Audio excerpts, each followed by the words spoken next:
Simplicity is this model's outstanding advantage. There is only one rail, 2 frames, and a lightweight carriage. You can literally carry each part of the mill into a tight spot and set up around a log as it sits on the ground. I recommend the smaller 13 horsepower that comes standard with both electric and pull start. These motors have an included fuel tank and is extremely easy to remove from the carriage via 4 bolts.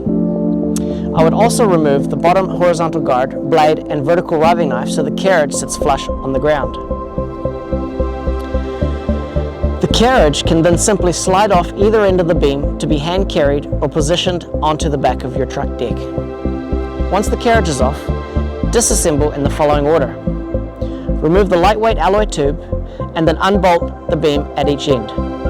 At this point you have 6 parts ready to hand carry onto location. The motor weighing 80 pounds, the carriage at 120 pounds, the beam 180 pounds, each end frame at 100 pounds. The heaviest part being the beam. This can be split in just a few minutes to further reduce the weight. The components used on this saw are well spec'd. The gearbox is rated at 40 horsepower,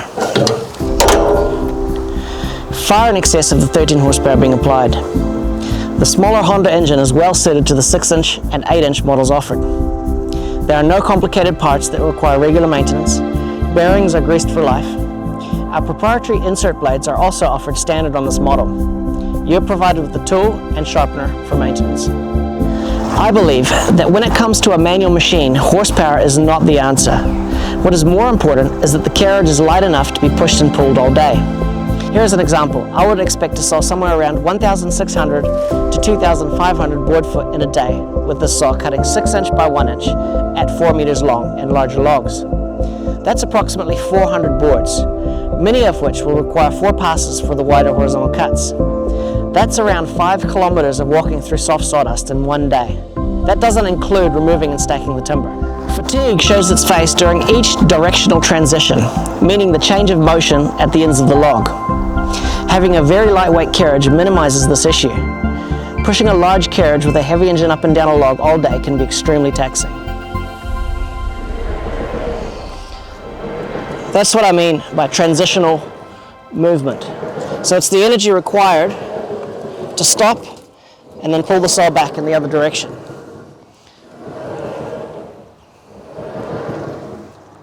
I'd like to give a personal example. When I was in my 20s, I built my own swing blade sawmill for a little extra cash in the weekends. At first, I fitted a small 10 horsepower diesel engine to the saw. My best day using this saw was 4,200 board foot, sawing larger macrocarpa logs. 6-inch by 1.5-inch by 5 meter boards, with the helper to tail out. This was an extremely high production rate considering the smaller motor.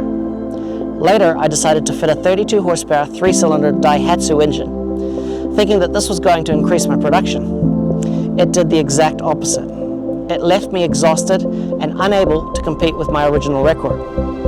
The mill was on-sold, and ultimately I started my journey toward automation as the ticket to production. I have a small macrocarpa log here, ready to be milled up. This timber is relatively soft when comparing to hardwood. I'd like to show just how easy it is to use this design. Later, halfway through the log, I'll get a helper involved to illustrate how things can dramatically increase production having a second person involved. Thanks for listening.